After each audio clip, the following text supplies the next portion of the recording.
आज आपण इयत्ता 10वी विषय भूगोल यातील आपण नकाशा आराखडा कसा भरावा हे अभ्यासणार आहोत. नकाशा आराखडा असा भरावा. नकाशा आराखड्यात भरण्यासाठी 6 बाबी दिल्या जातील. त्यापैकी कोणत्याही 4 बाबींची नावे व सूची सहित भरणे अपेक्षित आहे. विद्यार्थी मित्रांनो, नकाशा आराखडा भरताना पुढील बाबी लक्षात घेता येतात. यासाठी टिंब नकाशा म्हणजे डॉट मॅप, रेषा नकाशा लाईन मॅप, प्रदेश नकाशा एरिया मॅप यावर प्रश्न विचारले जातील. डॉट मॅप हे चिन्ह नकाशात शहर, राजधानीचे ठिकाण दाखवण्यासाठी वापरता येतात. हे चिन्ह नकाशात पर्वताचे शिखर दाखवण्यासाठी वापरावे. हे चिन्ह नदी मार्ग दाखवण्यासाठी वापरावे. हे चिन्ह रस्ते, विमान मार्ग दाखवण्यासाठी वापरावेत. आणि हे चिन्ह लोकवस्ती, वाळवंट याचा जो प्रदेश दाखवायचा असेल त्यासाठी. विद्यार्थी मित्रांनो, पहिली गोष्ट की सांकेतिक चिन्ह निश्चित करणे. यावर्षी आपल्याला भारत आणि ब्राझील या दोन देशांपैकी एका देशाचा आराखडा बनण्यात येईल. त्यासाठी आधी आपल्याला सांकेतिक चिन्ह निश्चित करावे लागतील. ज्या बाबी नकाशात दाखवायच्या आहेत नकाशातील स्थान लक्षात घेणे व त्यासाठी ते चिन्ह दाखवणे. यासाठी विद्यार्थी मित्रांनो, आपल्याला भारत आणि ब्राझील यामधील तेथील राज्य, त्या देशाची राजधानी, तेथील प्राकृतिक विभाग, नदी प्रणाली या सगळ्यांचा अभ्यास हे लक्षात ठेवावा लागेल आपल्याला. पिके नदीच्या खोऱ्यातच दर्शवणे. उदाहरणार्थ भारतामध्ये तुम्हाला ऊस, तांदूळ विचारलं तर गंगा नदीच्या खोऱ्यात आपल्याला हे पिकं दर्शवता येतील. प्राण्यांचे वितरण दाखवताना राज्य व तेथील प्राण्यांच्या अधिवासाचे ठिकाण लक्षात घ्यावे लागेल. उदाहरणार्थ वाघ आणि सिंह हे 2 प्राणी आढळणारा भारत एकमेव देश आहे. मग सिंह गुजरातमध्ये आणि वाघ पश्चिम बंगालमध्ये आढळतो.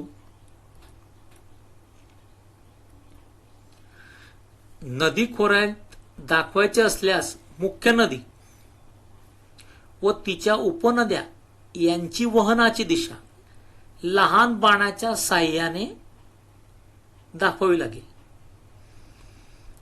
म्हणजे असं मिळून हा प्रदेश दाखवणे आणि तिथे नाम निर्दिष्ट करणे महत्वाचे आहे. कोणती नदी आहे, तिची प्रवाहाची दिशा दाखवण्यासाठी लहान बाण दाखवायचा. क्षेत्रगणी नकाशा संदर्भात प्रत्येक गटानुसार आकृतिबंध निवडावे. तुम्हाला त्या गटामध्ये ते आकृतिबंध दाखवता येतील.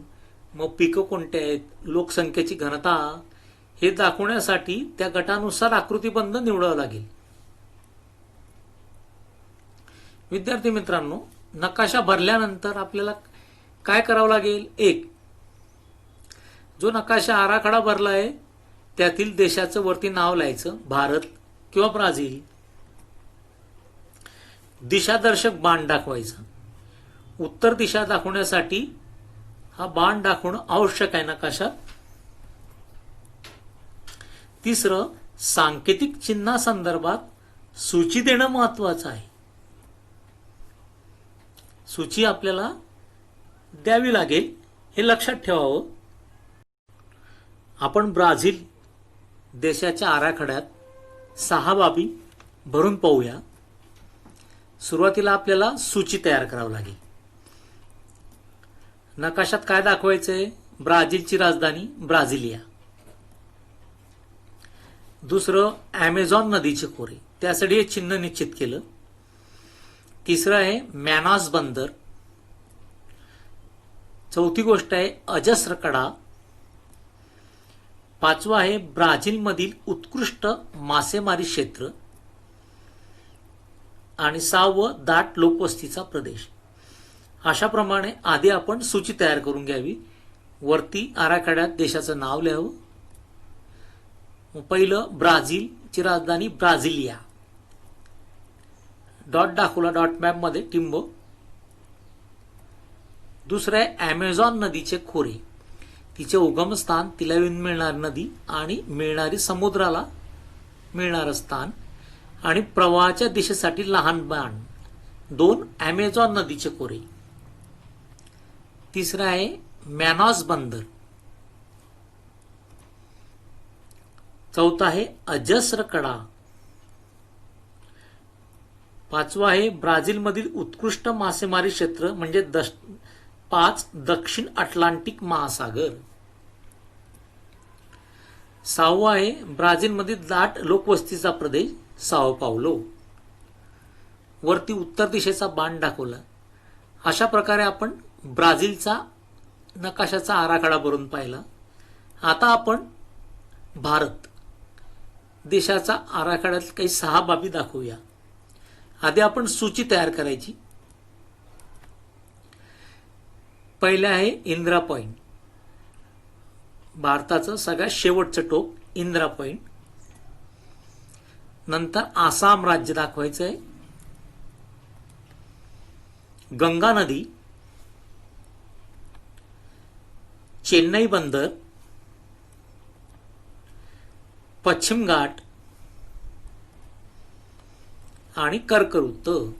वरती देशाचं नाव दिलं भारत. भारताचं शेवटचं टोक डॉट मॅप मध्ये इंदिरा पॉइंट. भारतातलं राज्य आसाम,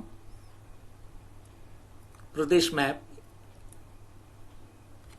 तिसरं लाईन मॅप मध्ये गंगा नदी, तिचं उगम, प्रवाहाची दिशा आणि समुद्राला मिळणारी स्थान. कोणत्या राज्यातनं जाते हे लक्षात येणं महत्वाचं आहे. वाहते हे कोणत्या राज्यातनं वाहते हे लक्षात ठेवा विद्यार्थ्यांनी. तिसरा आहे चेन्नई बंदर. चौथा आहे चेन्नई बंदर. पाचवा आहे पश्चिम घाट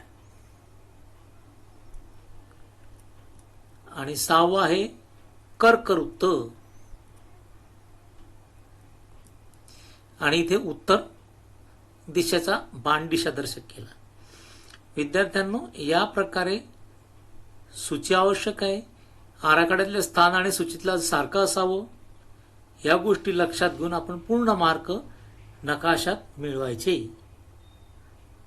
लक्षात राहील ना.